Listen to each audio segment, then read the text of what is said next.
जिसको नहीं आया, I am here to help you. Okay. An organic substance containing carbon, hydrogen and oxygen. So this is the percentage composition. Carbon is 40.687%. Okay. Hydrogen 5.085%. Oxygen 54.22%. ठीक है. What you need to do? Find empirical formula. Okay. Find molecular formula, and in this case they have mentioned the vapor density of substance, vapor density of compound is 59. ठीक है. तो can you find the molar mass with this? मैंने आपको एक formula बताया था, आप चाहें तो चेक कर सकते हैं in the notebook. How to find the molar mass? Vapour density into 2. Double of vapour density is the molar mass. ठीक है. आपको क्या करना है to find the molar mass? Molar mass of molecular formula. ठीक है. क्या हो जाएगा? 59 मल्टीप्लाइड बाई 2, 118. ठीक है. बहुत सिंपल सा फॉर्मूला है. तो कई बार क्वेश्चन में they will give you molecular formula, sometimes they will give you vapour density. ठीक है. तो वेपर डेंसिटी को सिंपली 2 से मल्टीप्लाई कीजिए, you will get molecular formula. Now what to do? What is the first thing we need to do in this case? Write in a sequence and first find the number of moles. ठीक है. क्या find करना है? Carbon, hydrogen, oxygen. Number of moles आप directly कर सकते हैं. 40.687 divided by, yes साक्षी, कितने से डिवाइड करेंगे नंबर ऑफ मोल्स फाइंड करने के लिए? 12. Atomic mass of the carbon is 12. Hydrogen same. Oxygen 54.22 upon 16. याद है आप लोगों को स्टेप्स, है ना? थोड़ा सा कैलकुलेशन ट्राई कीजिए फास्ट करने की.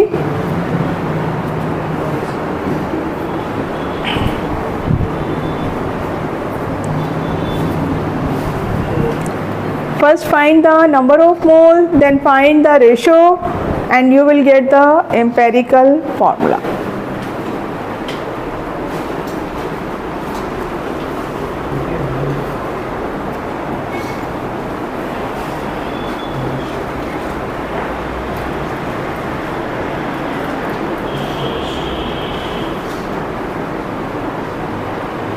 You need something? कुछ चाहिए तो स्टार्ट कीजिए. क्वेश्चन करना है. अभी आप क्या बैग में ढूंढ रहे हैं? यस. मैं इसको डिवाइड नहीं हो पा रहा है इसके बाद स्क्वायर के साथ. डिवाइड नहीं हो पा रहा है. क्यों नहीं हो पा रहा है? डिवीजन करो आप अलग से. कैसे डिवाइड करते हैं? मैथमेटिक्स से भाई.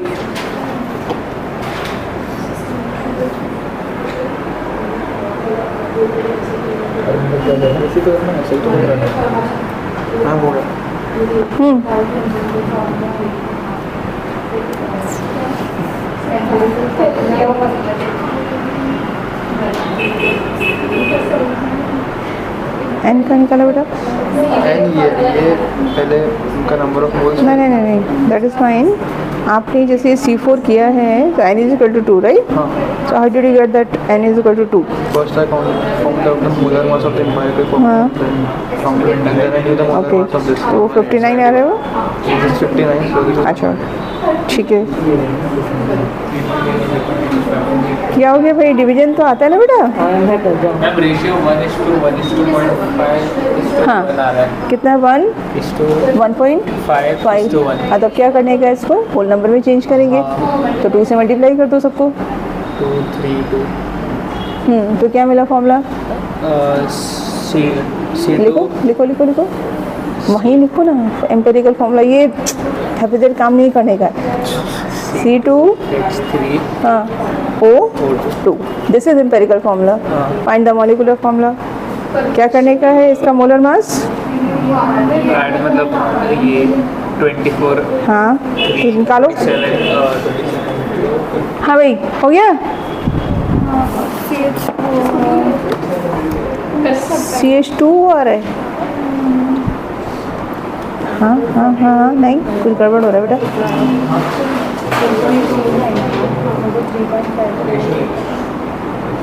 अच्छा ओके ओके। क्या हुआ, क्या किया? ओ गॉट ये किसका है? हाइड्रोजन का है। 3.39 कहाँ से आया ये? डिवाइडेड बाय 12 करके कार्बन ये इसके वैल्यू लिखी आपने। फिर हाइड्रोजन कहाँ है? ये हाइड्रोजन है, 1 से डिवाइड करेंगे सेम आएगा। हाँ और ये ऑक्सीजन है उसी का है। अच्छा आप ऐसे किया है क्या? Carbon, okay okay okay. तो इसमें स्मॉलेस्ट नंबर किसका है? 5 कहाँ है स्मॉलेस्ट है बेटा? अच्छा राइट। 3 इज द स्मॉलेस्ट ना, 3.3। ये गलत कर दिया। रेशियो निकालने के लिए you need two divided by smallest number. ठीक है, क्या आ रहा है? 3.3। 3.3 से करेंगे, डिवाइड करेंगे तो क्या होगा फिर आपका? क्या क्या वैल्यूज मिलेंगी आपको? देखिए इसका मुझे बताइए कितना मिला ये आपको? 3. This is 5.085 and this is ये आ रहा है समथिंग लाइक दिस। अब इसमें जो स्मॉलेस्ट नंबर है you have to divide all the numbers by that number. ठीक है, वो क्या है आपका? 3.3। तो ये कितना आएगा आपका value? 1। It is 1.5 and it should be 1। ठीक है, सो इट इज C। अब इसको आपको 2 से डिवाइड करना पड़ेगा, 2 से सॉरी मल्टीप्लाई करना पड़ेगा। C2H3O2। ठीक है, आपको करेक्ट किया आपने? आप बताओ क्यों किया? आप क्या फाइंड कर रहे हो? मॉलिक्यूलर फॉर्मूला बाद में आएगा। Empirical formula, empirical formula is simplest whole number ratio. कम से कम हाइड्रोजन का तो 1 एटम रहेगा या 2 एटम रहेंगे। How would you put 1.5 atom? तो उसको डबल करने के लिए उसको फिर जब भी आपको ऐसे कोई 1.5 या ऐसे मिलेगा नंबर, उसको आपको डबल करना है। ठीक है गर्ल्स, क्लियर हो गया? मॉलिक्यूलर फॉर्मूला निकाला है? कैसे निकालेंगे मॉलिक्यूलर फॉर्मूला? इसका एम्पेरिकल फॉर्मूले का मोलर मास फाइंड कीजिए, देन फाइंड n की वैल्यू कितनी आ रही है यहाँ पे? 2, और 2 से आप इसमें मल्टीप्लाई करेंगे तो C4H6O4। ठीक है, यहाँ तक समझ में आया? अब थोड़ा सा क्वेश्चन समझिए पहले। हाँ जी, now everyone be attentive here. What is the difference between copper sulfate and this copper sulfate CuSO4.5H2O? मैं डर गई। हाँ, ये कैसा है? Water of crystallization. ठीक है, what is the color of copper sulfate? Blue. So when you heat it, what is happening? It loses water of crystallization and the color becomes white. 10th में पढ़ा था ये सब। ये जो white color का salt है that is only copper sulfate and what do you call it? Anhydrous salt. ठीक है, तो आपको ये clarity है। This is the meaning of this is anhydrous and this one is hydrous. ठीक है, क्लियर? ये water salt with water of crystallization. ठीक है, अब जो आपके क्वेश्चंस अभी मैं आपको कराने वाली हूँ उसमें हम हाइड्रस सॉल्ट की बात करेंगे। ठीक है, हाइड्रस एंड एनहाइड्रस। तो ये सबको क्लियर है? ठीक, कुछ क्वेश्चंस में आपको क्या होगा, वो बोलेगा कि कार्बन इतना है, हाइड्रोजन इतना है। नो, सपोज उसने बोला कि मैग्नीशियम का कुछ परसेंटेज, सल्फर का कुछ, ऑक्सीजन का कुछ, और वाटर भी दिया हुआ है। ठीक है, वाटर का परसेंटेज उसने कुछ आपको दिया हुआ है। तो इन दिस सिचुएशन आप डायरेक्टली वाटर को ही वाटर का मोलर मास से डिवाइड करेंगे। मान लीजिए उसने बोला कि वाटर कितना है? 40%। तो how to find the number of moles? Directly 40/18। कुछ क्वेश्चंस में आपको ये भी करना पड़ेगा प्रोवाइडेड उसने क्या दिया है आपको, डायरेक्टली वाटर का परसेंटेज दिया। ठीक है, समझ में आ गई बात। अभी जो क्वेश्चन है उसमें क्या कर रहे हैं कि हाइड्रस सॉल्ट को हम हीट कर रहे हैं, ठीक। And suppose it is saying कि after heating it loses 45.4% salt. 45.4% कितना हो गया, चला गया। तो ये किसको बिलोंग करेगा, ये वाटर को बिलोंग करेगा। Remaining part belongs to anhydrous salt. ठीक है, क्लियर है ये सब चीज़। चलिए तो अब एक क्वेश्चन इसके ऊपर करेंगे, कैसे करना है देखिए। पहले मैं आपको डेटा लिखवा रही हूँ।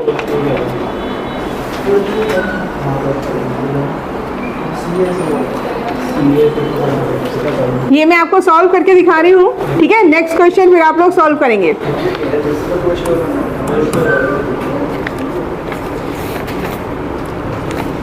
इसका आप स्टेटमेंट नोट डाउन कीजिए। अ क्रिस्टलाइन सॉल्ट का मतलब with water of crystallisation.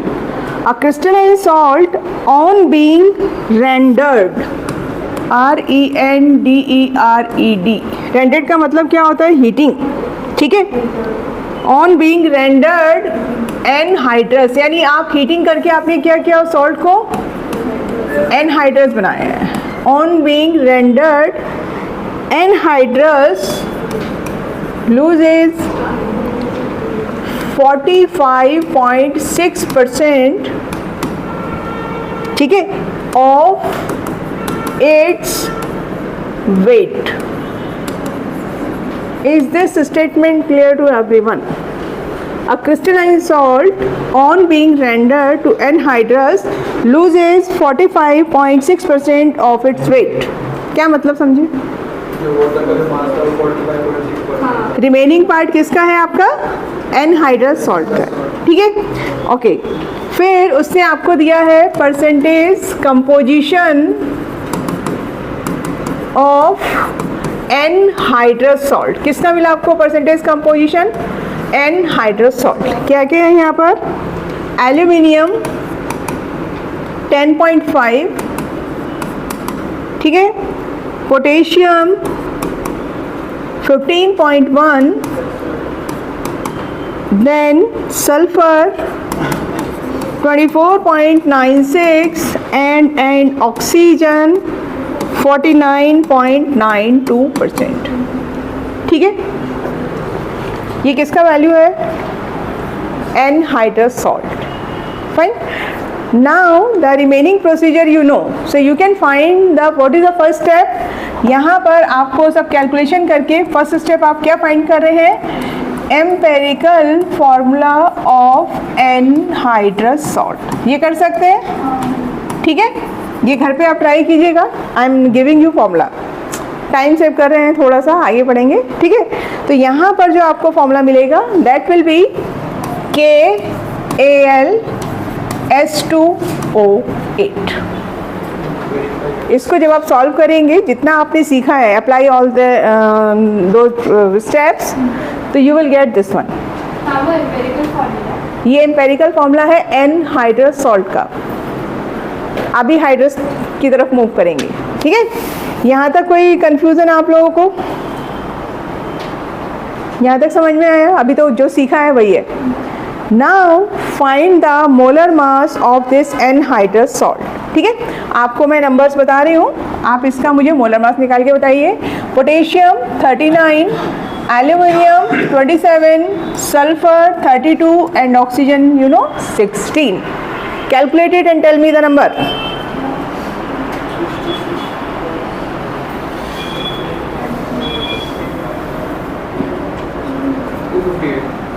Yes.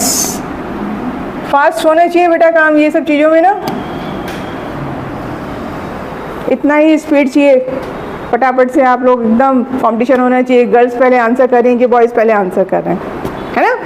ठीक है, चलिए अब क्या करना है, टू कैलकुलेट द, हमारा एम क्या है अब now, to calculate the empirical formula mass of hydrated salt. ठीक है, तो उसके लिए क्या करना है, देखिए हम क्या फाइंड करना चाह रहे हैं, समझिए। Empirical formula mass of hydrated salt. ठीक है, ये हमारा एम है, ये हमें फाइंड करना है। तो आपको उसने जो फर्स्ट स्टेटमेंट गिवन था, क्या बोला उसने, 45.6% has gone, so that percentage belongs to H2O and the remaining part belongs to anhydrous salt. ठीक है, तो first find that percentage of anhydrous salt.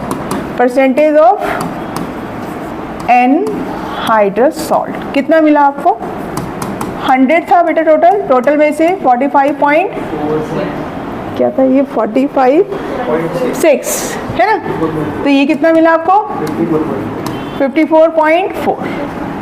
ये समझ में आया? इसमें वाटर क्या है? This part is water, this part is anhydrous. तो 100 क्या हुआ मेरा टोटल, यानी हाइड्रस टोटल क्या हुआ?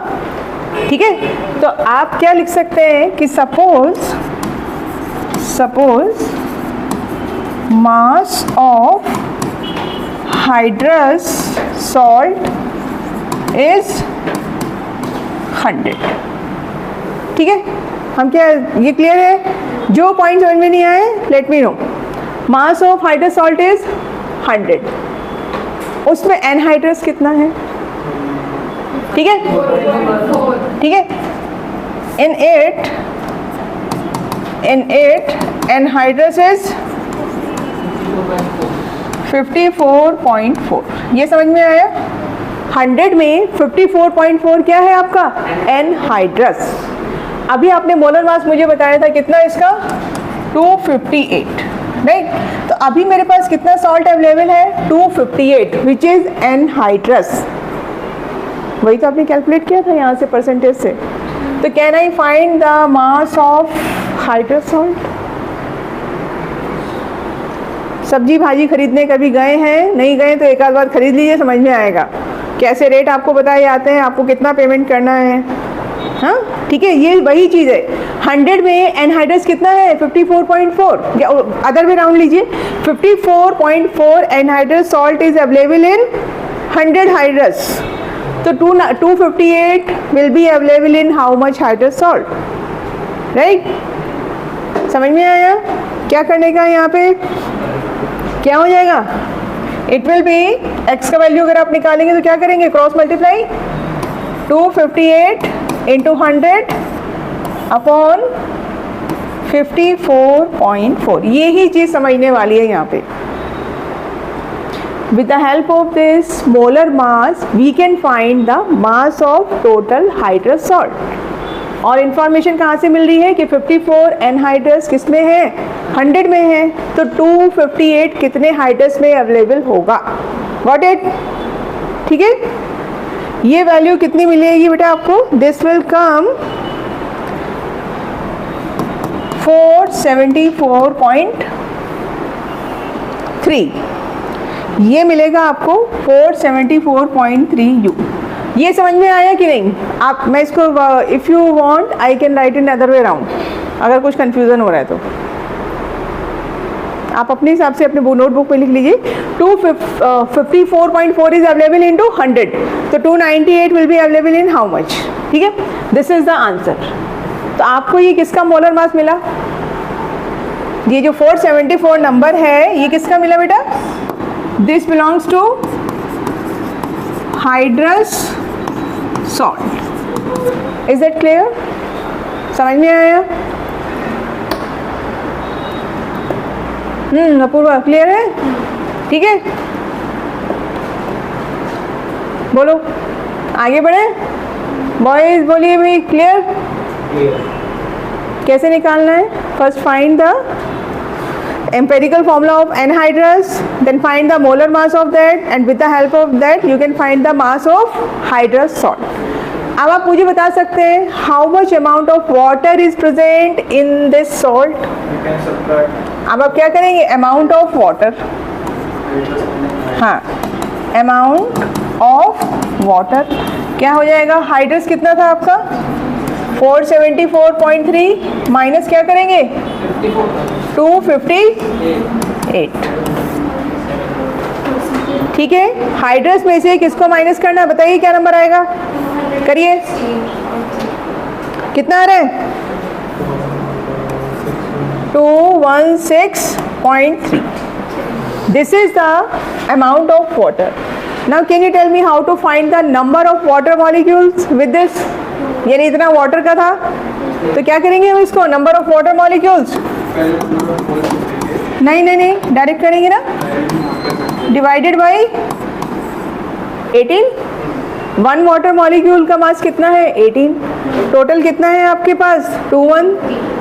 मैंने आपको बहुत टाइम पहले मैंगो वाला एग्जांपल दिया था एक बॉक्स में, टोटल वेट इतना है, नंबर ऑफ मैंगोज इतने हैं, यहाँ उल्टा कर रहे हैं. 1 वाटर मॉलिक्यूल का वेट कितना है 18, टोटल मास वाटर का कितना था 216. बताइए कितना आएगा ये, ठीक है, यहाँ पे आपको कितना मिलेगा ये 12. So with the help of this we are able to find the number of water molecule. तो आपका पूरा फॉर्मूला क्या बेटा, KAlS2O8.12H2O. ठीक है, टफ लगा आप लोगों को ये,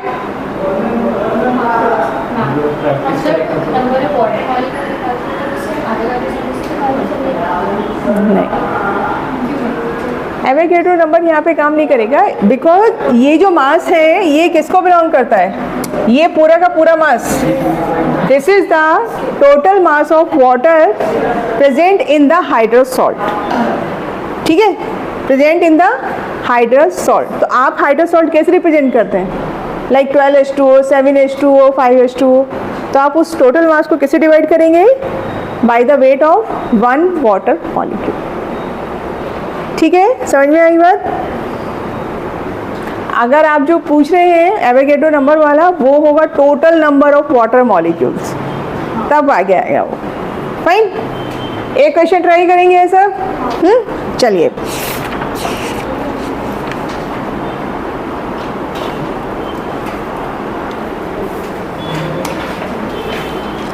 लिखिए जल्दी से data.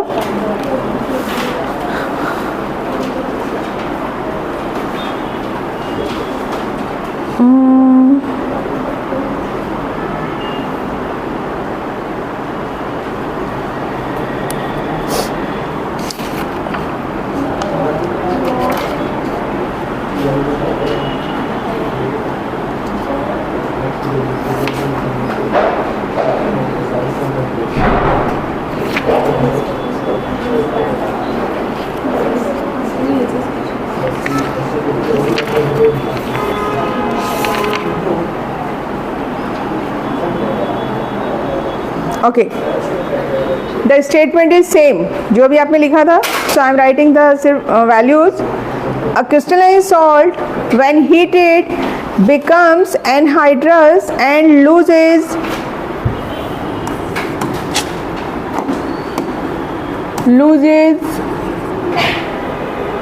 51.2% of its weight.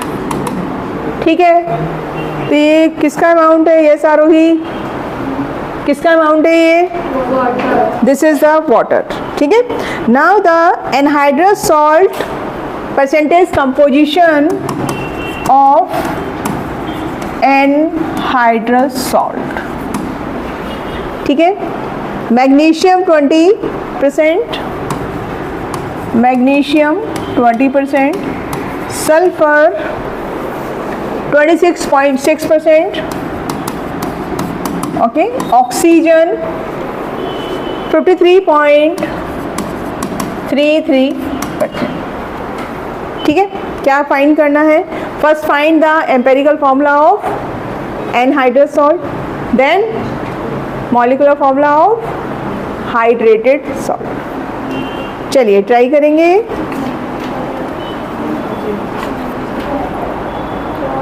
Magnesium is 24. ठीक है, मैग्नीशियम का atomic mass 24, sulphur 32 and oxygen is 16.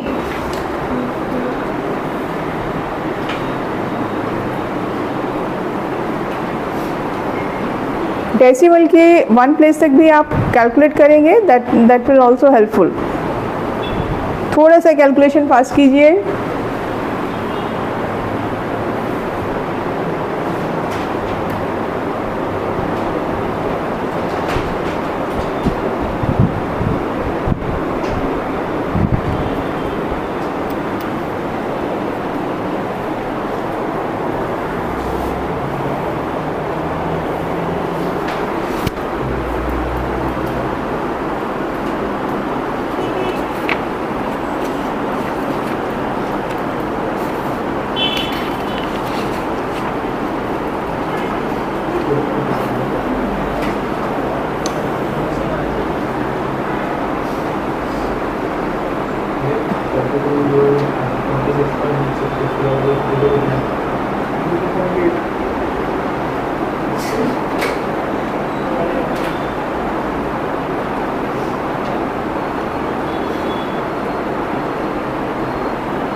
Mg, yes, empirical formula should be MgSO4।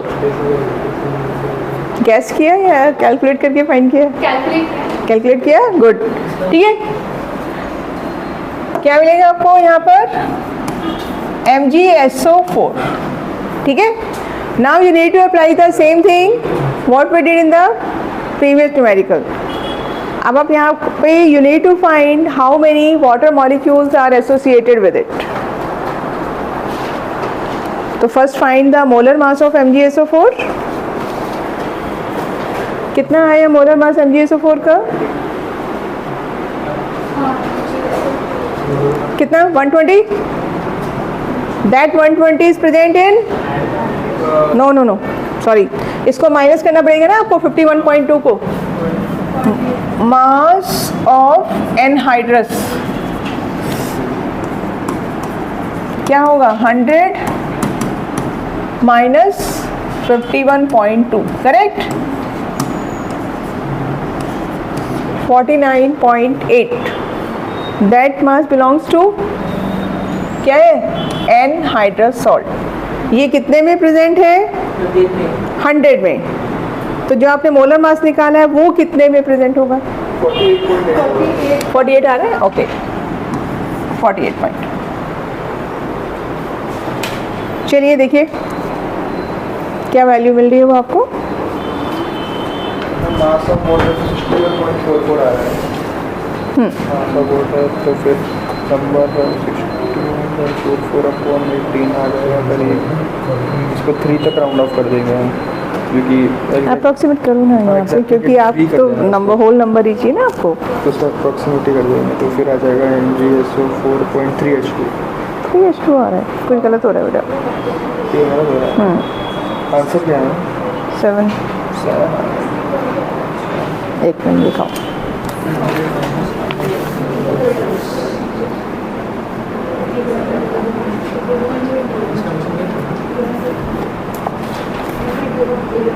ये कुछ गलत हुआ है इट सीम्स। ये देखा ना, देखो आप इसको ऐसे करो कि एनहाइड्रस है ना, 48.8 इज अवेलेबल इन 100।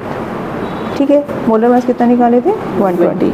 तो 120 is available into 100 into 120 over 48.8। हाँ, ये गड़बड़ हो गया मेरा। ठीक है, ठीक है, अब करेक्ट हो जाएगा। हाँ, क्या रहा है? 51.2 इंटू 100 डिवाइड बाय 48.8। ये उल्टा होगा। हाइड्रस एनहाइड्रस देखो, वही मैं आपको तरीके बता रही हूँ। ये जो है आपका 48.8 दैट इज प्रेजेंट इन 100। तो 120 will be available in x। तो क्या करेंगे? x इज इक्वल टू, हाँ, 120 इंटू 100 ओवर 48.8। हाँ भाई, कुछ हेल्प चाहिए मेरी?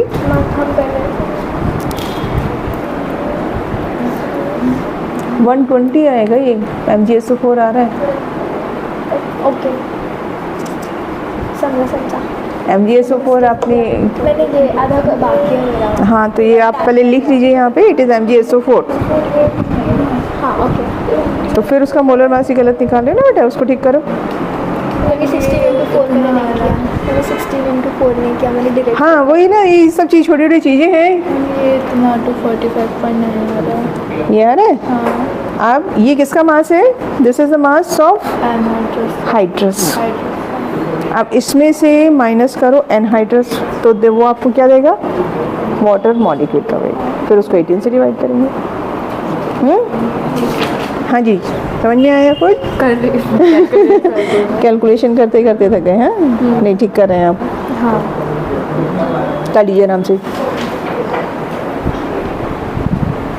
हाँ भाई, हो गया? क्या आ रहा है आंसर? 250। ये इसको सॉल्व किया, ये कितना आ रहा है? 250 अप्रॉक्स, और इसको मल्टीप्लाई। अच्छा, और उसके बाद इसमें से ये सब्ट्रैक्ट कीजिए 120। 130। हाँ, और उसको फिर किससे डिवाइड करेंगे? 18 से डिवाइड करेंगे। तो क्या आएगा आंसर? 7 आ रहा है।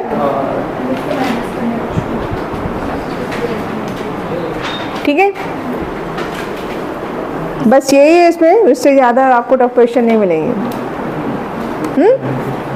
अगर आप अभी सॉल्व कर रहे हैं, घर पे ट्राई कीजिएगा। तो फाइनल आंसर इज MgSO4.7H2O। ठीक है, MgSO4.7H2O ये फाइनल आंसर है। जो लोग अभी कैलकुलेशन कंप्लीट नहीं कर पाए हैं, try to solve this question at your home. आज का आज ही कीजिए, तभी फायदा है बेटा करने का। ठीक है, अभी थोड़ा सा एक छोटा सा टॉपिक लेते हैं बीच में, मोल कॉन्सेप्ट। आप थोड़ा सा टायर्ड होगा इट सीम, फिर वापस आएंगे। ठीक है, एनसीईआरटी में एक आपका टॉपिक है सिग्निफिकेंट फिगर्स, है ना? तो उसके 4 या 5 रूल्स हैं। पहले थोड़ा सा वो करते हैं, then we will come to the स्टीशियोमेट्री।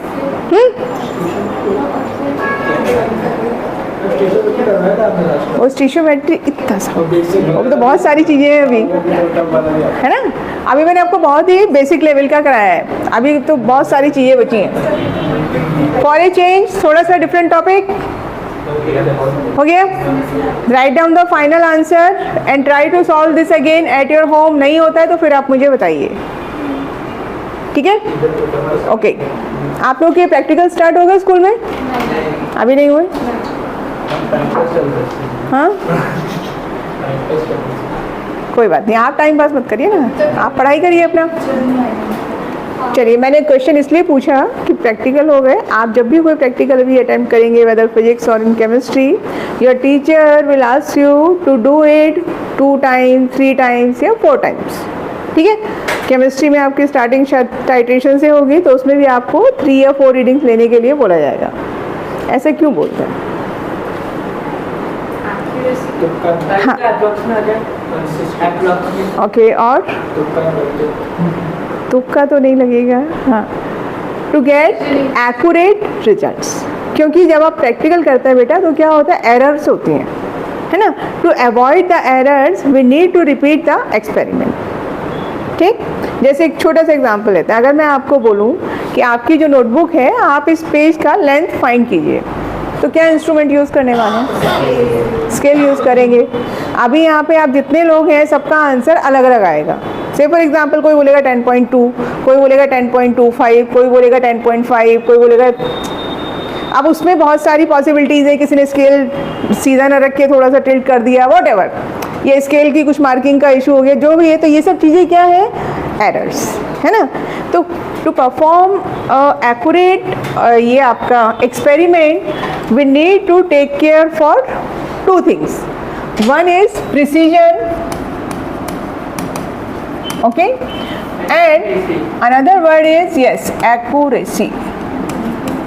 ठीक है, एक्यूरेट होना चाहिए। What is the meaning of precision? Net को एक्टिव करना। प्रिसीजन आप ऐसे याद रखिए, प्रिसीजन का मतलब है क्लोजनेस ऑफ रीडिंग। क्या है? Closeness of readings. ठीक है, आपके एनसीईआरटी में बहुत अच्छा एग्जांपल दिया हुआ है, स्टूडेंट ABC करके उसका डेटा दिया हुआ है, तो आपको समझ में आएगा। एक्यूरेसी का मतलब क्या है? Your reading is near by two the result. ठीक है, इसको आप ऐसे लिख सकते हैं, reading is near by two result, तो हम उसको क्या बोलेंगे? Accuracy. So I am taking the same example. आपका जो एनसीईआरटी का है उसमें उसने बोला है कि 3 students they need to weigh some salt up to 2.0 gram. Have you seen the weighing machine in the laboratory? Digital balance है ना, so you need to put butter paper over it and you will put salt and numbers आएंगे। एक physical balance होता है ऐसे वाला, है ना, वो भी लैब में यूज़ करते हैं, and that physical balance is covered in a box. उसको ऐसे ओपनली एयर में यूज़ नहीं करते हैं, कब अभी तो शायद वो चीज़ लैब से चली गई है। एनीवे, तो 2 ग्राम वे करना है। स्टूडेंट ए की रीडिंग क्या आई है? स्टूडेंट ए ने वे किया 1.92, सेकेंड 1.95, थर्ड 1.96। अब आपको वे कितना करना था? 2 ग्राम। रिजल्ट्स हैं आपके ये, तो what do you think, these results are precise और एक्यूरेट? प्रिसाइज है ना, बट एक्यूरेट नहीं है। क्यों नहीं है एक्यूरेट? क्योंकि 2 के पास नहीं है ना। स्टूडेंट बी की बात सुनिए, उसने क्या किया? एक रीडिंग निकाली उसने 1.81, ठीक है, दूसरी उसने निकाल दी 2.05, तीसरी उसने कुछ निकाल दिया ऐसे ही समथिंग 1.91। यहाँ क्या सिचुएशन है? ना प्रिसीजन है और ना ही एक्यूरेसी है। 2 के नियर बाई है ही नहीं, और रीडिंग्स में भी बहुत ज़्यादा डिफरेंस आ रहा है। This is neither accuracy no precision. ठीक है, now come to the student C, उसने क्या निकाला?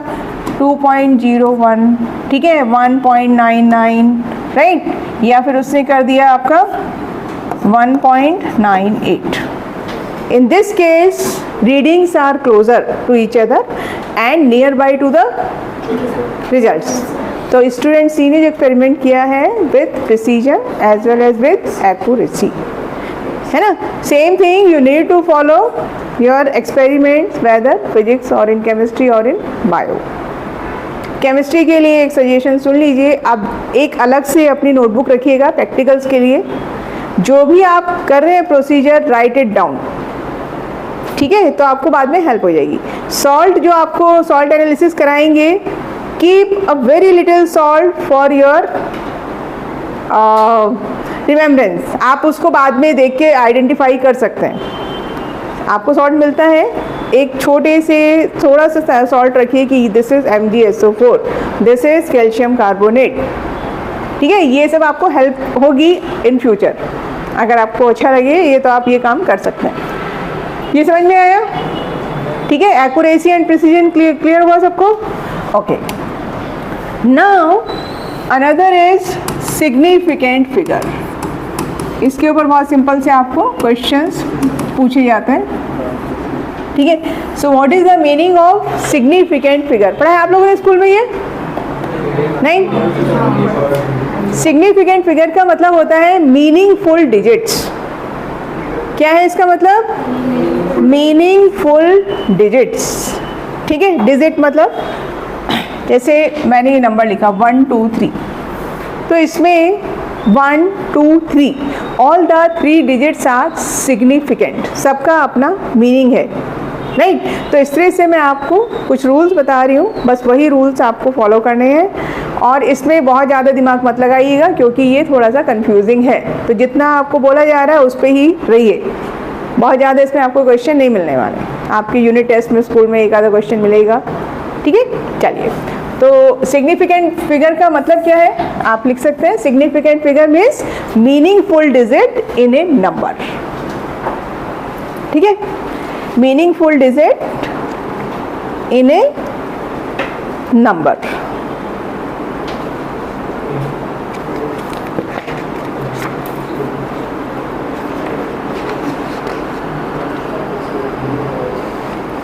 Okay, rule number 1.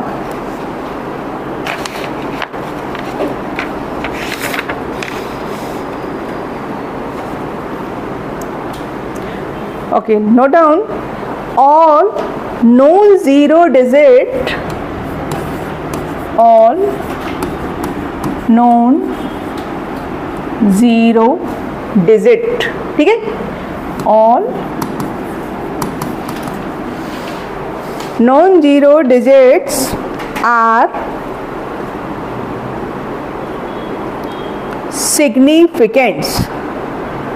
All non-zero digits are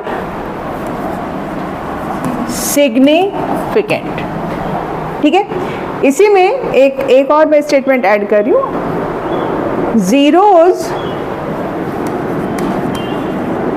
zeros present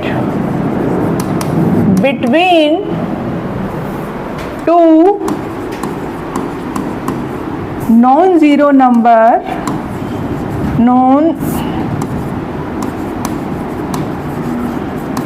non-zero numbers become significant.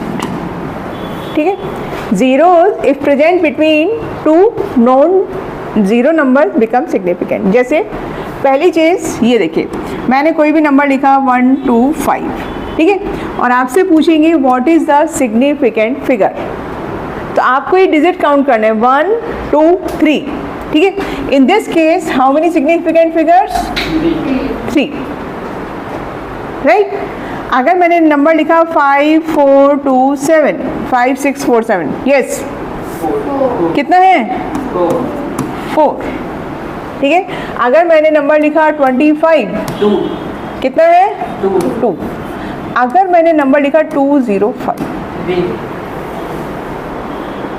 कितना? 3. This is the next line. अगर ये ज़ीरो आपका दो नंबर्स के बीच में आ रहा है तो ये भी क्या हो जाएगा? सिग्निफिकेंट हो जाएगा, ठीक है. So in this case you will find 3 significant figure. Note करते चलिए, रूल के साथ साथ हम एग्जाम्पल लिखेंगे, ठीक है. अपूर्वा बताएंगी हाउ मेनी सिग्निफिकेंट फिगर्स? 4, ठीक है. चलिए इसको नोट करिए, then we will move to the, अगर लास्ट में 0 होता है आएंगे अभी वहाँ भी आ रहे हैं, धीरे धीरे बढ़ेंगे.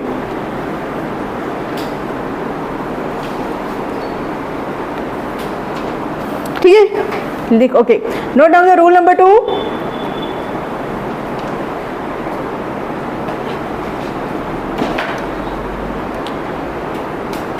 zeros to the left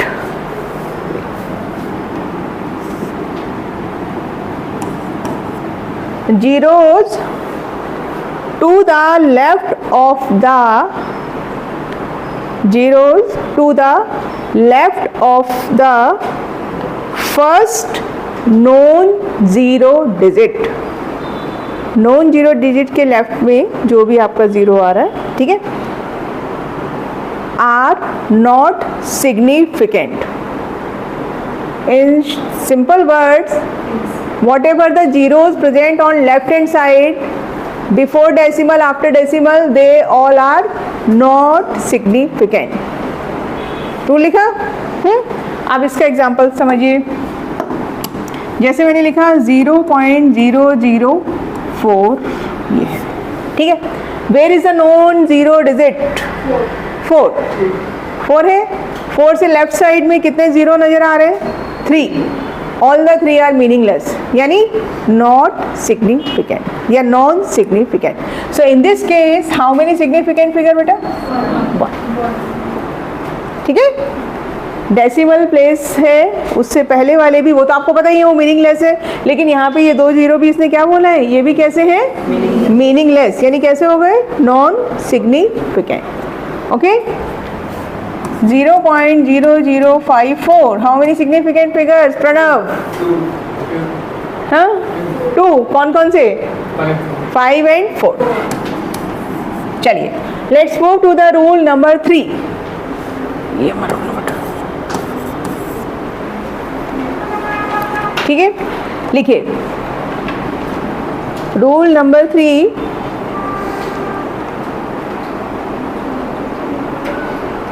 if a number ends in zeros, Apurva का आंसर मिलेगा if a number ends in zeros but these zeros are to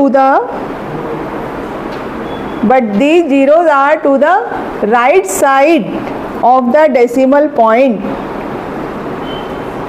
then these zeros becomes significant. ठीक है, these becomes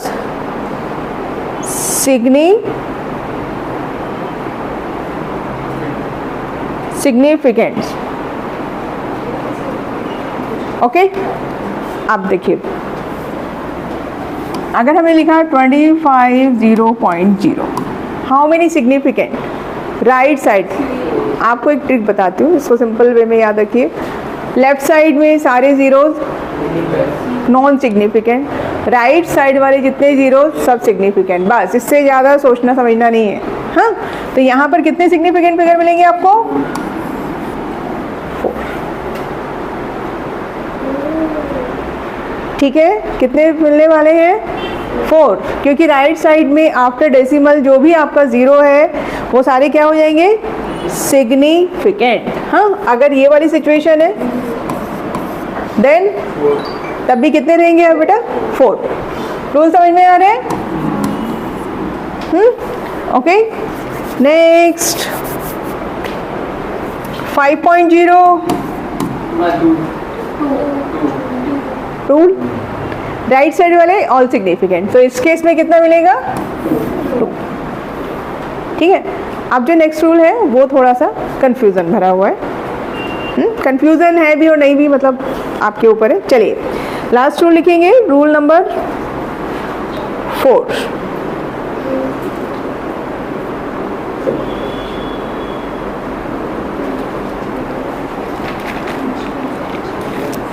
ठीक है, लिखिए, if a number ends in zeros, फिर से, if a number ends in zeros but these zeros are not to the right of a decimal point. Okay, I am repeating. If a number ends in zeros but these zeros are not to the right of a decimal point, these zeros may or may not be significant. These zeros may or may not be significant. ठीक है, अब देखो, जैसे एक example है,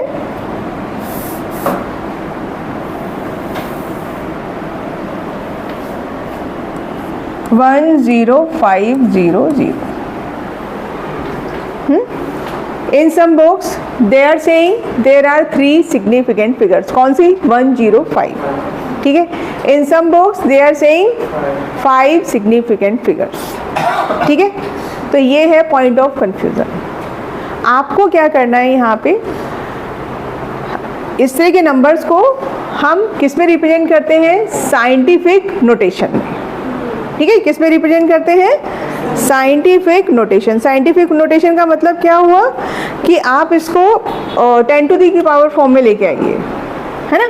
अगर मैंने लिखा 105 इंटू 10 टू दी पावर 2, लिख सकते हैं इसको? तो हाउ मेनी सिग्निफिकेंट फिगर? 3। आप इसको तो कंसीडर नहीं करेंगे। इफ ओके, यहाँ पर you are getting 3 significant figure. If I am writing 10.5 into 10 to the power 3, है ना। If I am writing 1.05 into 10 to the power 3, कितनी सिग्निफिकेंट फिगर? 3। तो जहाँ पे इस तरह का थोड़ा सा आपको कंफ्यूजन लगे, वहाँ पे आप क्या कर सकते हैं? You need to represent it into scientific notation. 10 to the power की फॉर्म में आप करेंगे तो ये आपका 4 हो जाएगा। ठीक है, तो कितना आपको यहाँ पर मिल रहा है सिग्निफिकेंट फिगर? आप ऐसे चेंज कर सकते हैं, कितने भी जीरो आप लगाएंगे उस हिसाब से आपके क्या होगा? चेंज हो जाएगी। देखो, अगर मैंने इसको ऐसे लिखा 10.500 into 10 to the power 3, how many significant figure?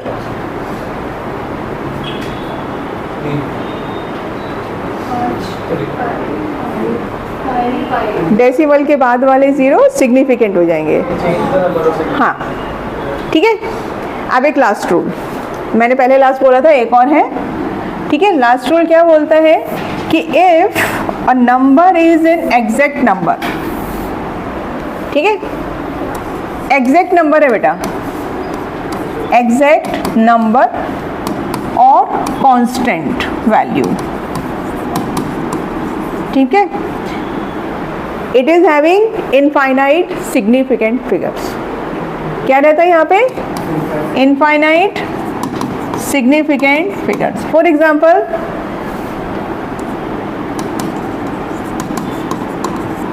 अगर मैंने आपको बोला 2 बॉल्स, अब ये 2 बॉल है, it is the exact number, it can not be 1.5, it can not be 2.5। Dozen, आजकल मैंगो का सीजन है, सब क्या डजन के हिसाब से बिक रहे हैं। डजन मतलब 12, वो आपको 11 देगा तो आप उससे झगड़ा करेंगे, है ना। Dozen is a fix number, 2 dozen, 3 dozen, तो ये सारे क्या है? Fix number. Pi 22/7, Avogadro's number, सब कैसे हैं आपके? फिक्स नंबर है, कोई चेंज नहीं है। तो यहाँ पर क्या है आपका? Infinite significant figures. क्यों है इनफाइनाइट? मैं देखो 2 बॉल लिखा है, अगर मैंने ऐसे लिखा 2.0 बॉल, कितनी भी जीरो आप लगा सकते हैं, right. So that's why we are saying कि in case of exact numbers there are infinite significant figure. ठीक है, समझ में आया? बहुत सिंपल वे में ही याद रखिए, लेफ्ट साइड के सारे जीरोज आपके नॉन सिग्निफिकेंट, राइट साइड वाले सब सिग्निफिकेंट। एग्जैक्ट नंबर इनफाइनाइट, ठीक है। अब इसका एप्लीकेशन क्या है वो एक थोड़ा सा और समझिए, आपको क्या अप्लाई करना है। मान लीजिए आपको, आपकी रेगुलर एग्जाम की बात कर रही हूँ, है ना, उसने ये कैलकुलेशन दिया, सपोज कोई बड़ा सा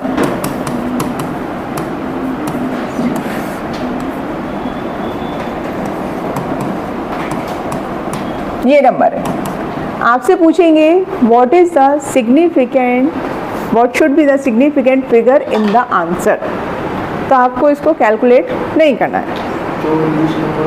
हाँ, लीस्ट नंबर जो आप 3 नंबर हैं यहाँ पे, find the significant figures for the all, और जो भी सबसे मिनिमम सिग्निफिकेंट फिगर है उसमें आंसर रिपोर्ट करते हैं, whether it is multiplication, division, addition, subtraction. ठीक है, कुछ केसेस में आपको फिर क्या करना पड़ेगा, आंसर निकालने के बाद उसको क्या करेंगे? राउंड ऑफ करेंगे। Got it? तो यहाँ पे अब आप मुझे बताइए कितने सिग्निफिकेंट फिगर्स मिल रहे हैं आपको इस केस में? 3, 4, 2। तो आप जो इसका आंसर लिखेंगे कितने सिग्निफिकेंट फिगर में रिपोर्ट करेंगे? 2। अगर आपका आंसर ऑब्वियसली यहाँ पे बिगर आएगा, डेसिमल के बाद कुछ कुछ नंबर्स आएंगे, तो you need to round off. Round off करना आता है सबको? ठीक है, तो ये है आपका about the significant figures. Up to here any doubt, any confusion? बोलिए भाई। एनसीईआरटी बैक एक्सरसाइज में कुछ आपके मॉड्यूल में इनिशियली सिग्निफिकेंट के क्वेश्चंस हैं, सिग्निफिकेंट फिगर्स के, तो आज आप वो घर जाके सॉल्व करेंगे। अभी कहाँ जा रहे हो? मैंने बोला थक गए? क्या टाइम हुआ अभी? 40 हो गया? अभी है टाइम, अभी थोड़ा सा और। आज मैंने आपको कुछ सिग्निफिकेंट फिगर ही न्यू कराया है। अभी मोल कॉन्सेप्ट में आपका किस परसेंटेज प्योरिटी का इशू था, और क्या था? मोल में क्या प्रॉब्लम आ रही है बेटा? उसके आपके फिक्स फॉर्मूले हैं। फर्स्ट फॉर्मूले से स्टार्ट कीजिए। क्या था आपका? बोलिए फॉर्मूला।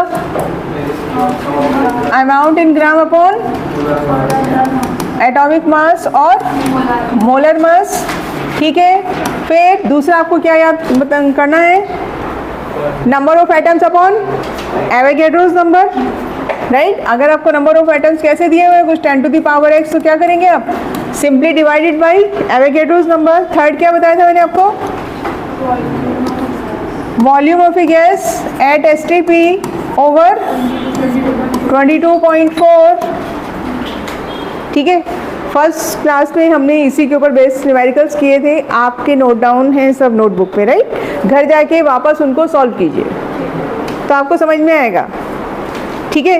बाकी वीडियोस अवेलेबल हैं, आप वो भी वापस सुन सकते हैं जो आपको नहीं समझ में आ रहा है, ठीक। और क्या सिखाया मैंने इसके बाद आपको, बोलो और क्या सीखा? स्टीशियोमेट्री तो अभी और करेंगे, हाँ इतना ही सीखा। इसके बाद मैंने आपको एप्लीकेशन बताया है कि यही कॉन्सेप्ट लगा के हम क्या कर सकते हैं, we can solve problems based on stoichiometry. तो स्टीशियोमेट्री का मतलब क्या है?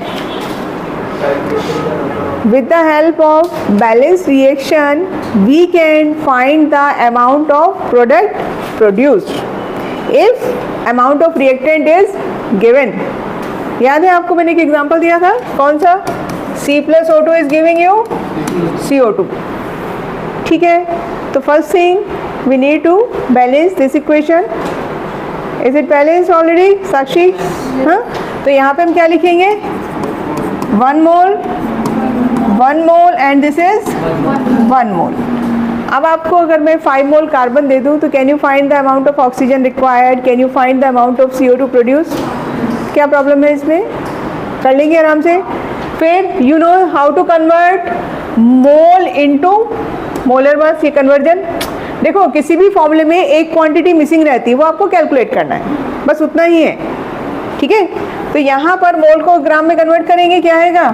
12 ग्राम, 32 ग्राम और उसके बाद 44 ग्राम। अब इस तरह ये सिचुएशन आपकी, you are getting it from balance equation. अब इसमें क्वेश्चन कैसे फ्रेम करेंगे, वो आपको कुछ भी अमाउंट देगा CO2 का, राइट।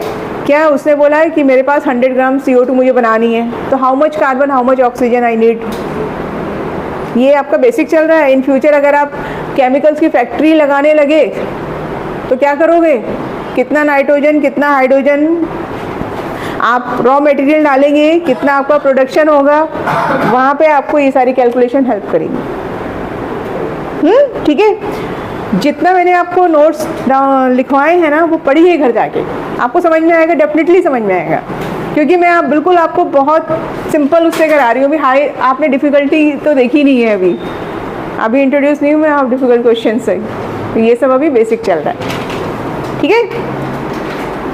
तो क्या करना है, फिर से बोल रही हूँ, जेई वार्म अप के जो आपके क्वेश्चंस हैं, कौन से? फर्स्ट 40 क्वेश्चन में अब सिग्निफिकेंट फिगर भी ऐड हो गया है और मोल कॉन्सेप्ट है, वो आप करिए। टेस्ट में आपने जो जितना सीखा है वो सब मैं ऐड कर रही हूँ, मोल कॉन्सेप्ट है और 1-2 टॉपिक अब ऐड हो जाएंगे आपके अगेन 2 क्लासेस में, संडे ठीक है। और थोड़ा सा फास्ट कैलकुलेशन के लिए एक सजेशन और है, try to remember tables up to 20 तक का टेबल अगर आप याद कर सकते हैं, ऐसा नहीं एक दिन में करना है, तो आप देखना there is a remarkable difference. आप 16 अलग से कर रहे हो और 16 आप डायरेक्ट कर रहे हो, ठीक है। साक्षी टेबल से याद कर लीजिए तो देखो आपकी एकदम इम्प्रूव हो जाएंगी कैलकुलेशन। Anything else? ये प्रदीप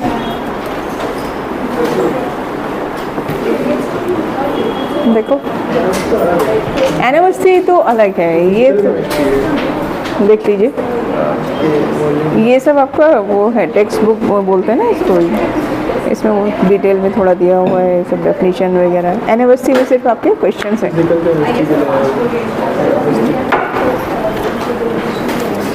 अगर आपने मॉड्यूल के क्वेश्चन कर लिए हैं तो फिर आप एनिवर्सरी से स्टार्ट कर सकते हैं, लेवल 1। अब हम लोग मिलेंगे कल, राइट?